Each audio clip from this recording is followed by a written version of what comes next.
Okay, the general concept of shot put throwing, you know, if you watch video, there's a ton of, you'll see a ton of things, but there's two positions you'll always will see. At the back of the circle for a split second, no matter who's throwing, in glide shot put, you will see this position. That's called the compressed position, okay? And then when we get to the front of the circle, the position everybody should be in or will be in is in the power position. Okay, that being said, there's two positions you always see, but there's a million ways to get to those two positions, okay? Way to hold a shot put is put on the base of the hand, okay? So it's based on the base of the hand with a 3-finger spread, a 3-finger spread. You never want to see the shot like this. A lot of times you'll see somebody hold a shot like that. You don't want to see this, where it's above the base of the hand. It rests on the base, okay? Now, for example, coach, pull my finger. I always love doing that. It looks like just sitting there, but truly it's squeezing in there. Same with the thumb. And it's a tight kind of grip. So you want the shot tight to the neck, it's tight in your fingers, all fingers. So as a coach or an athlete, you can look at your teammate. Are the 3 fingers spread? You don't want to see this, how they're all centered. You want a nice even 3-finger spread with the little finger and the thumb squeeze the living heck out of the shot. Let's see if we do that.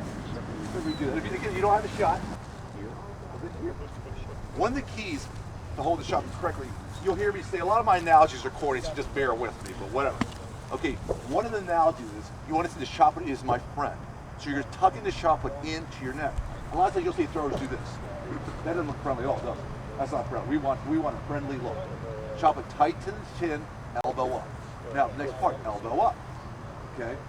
You can throw it like this. I've seen people throw it like this, but we want the elbow up and tight. Okay? Let's see if we do that real quick. It's close. Again, perfect. So we want the palm down. Okay, a big part of throwing, okay, when you throw, you think, I'm using my arm. I'm throwing with my arm. That makes sense to me. But a lot of times when you're throwing, what you really want to use your arm, mind you, but you truly want to use your legs. Okay? So a real good joke, spread out a little bit, make sure you don't jump on a shot put or a dog or your next door neighbor. Is as a coach, you know, a lot of times you're lining up a million hits. Well, maybe not a million, half million hits. Okay, so a real good drill to do is, okay, to get in a squat position, hands on the side of the body, so your feet are not spread too far, not too narrow, side, and do 1, reach, 2, reach. Let's join. Let's do instead of 10. Ready? And go. Reach. 1, 2, 3. Join in. 4, 5, 6, 7, 8. I'm just kidding. 9 and 10. Relax. Again, especially this time. Well, today is a wonderful day, but on a cold day, it's a good way to keep everybody interested, doing something that's going to help the throw and keep warm. Okay, let's go back to the circle. Okay, so 2 positions are always consistent in glide shot put. Power position and the compressed position back to circles. Let's start from the front. You always want to go from front to back. Okay, everybody come a little closer. I probably won't bite, probably. Okay, if you're a right hand, I'm assuming everybody's a right hand thrower. If you're a left hand thrower, please just go the direction backwards, okay? Okay, as a coach or an athlete, you always want to think of the circle as a clock. And how convenient we have our clock labeled. So it's 12, 6, 9, and my rear end's at 3. Again, 12, 3, 6, 9. Back to 12. Okay.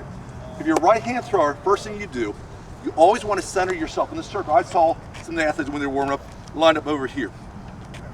Glide shot put is a very linear event. It's very straight. We want everything working in a straight fashion, not all over the place. So first thing we do is center ourselves in the circle. If we're a right-hand thrower, we want our left foot 3 to 5 inches from the toe board and center on the circle. Okay, now, you say, Coach, of course, how do you know how far or how narrow to spread your feet apart? Good question. I'm glad somebody asked that. Okay, it's like doing a standing high jump or standing broad jump. I can stand in broad jump pretty good like this, or high jump like this. I can stand in broad jump pretty good like this. But that's just right. It's a little beyond shoulder width. So let's everybody get what they feel is a perfect standing broad jump or standing high jump spread of their feet. A little wider there. Nice. Everybody's really pretty good right from the get-go. Okay, now, if you're a right-hand thrower, your right foot extends approximately 1.5 inches to 2 inches beyond your left. So, because when we use this as a straight line, left foot's here, right foot's here. It's about 1.5 inches, 2 inches off. Okay, so not perfectly centered, but the right foot extends a little beyond the left. Okay? Now, I'm going back to the circle. I'm 3 to 5 inches from the toe board. Feet are slightly off center. Very good. Okay, I'm not too spread apart. I'm not too narrow.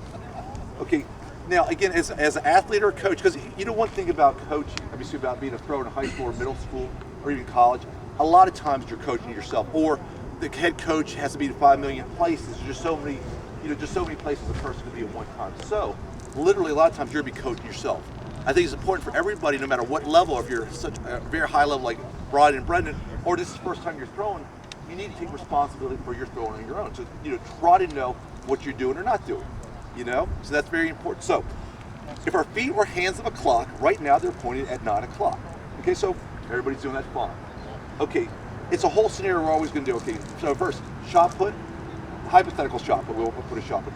Shot put to the neck is my friend, elbow up, free hand up. Okay, now at this point, everybody can watch me at this point. At this point, I'm going to twist back, I'm going to torque back my body, my head and shoulders go to 12. I get in a 100 position, like somebody's folding me over like a piece of paper. Now I'm in the power position. Okay, assistants, let's walk around, make sure everybody get in a power position. Perfect. Really good, Megan, perfect. Excellent, very good. Everybody relax, that was very good. Okay, right off the bat, that is a standard power position. Now, so the head and shoulders go back to 12 o'clock. The feet stay at 9 o'clock. Now, let me tell you what my feet want to do.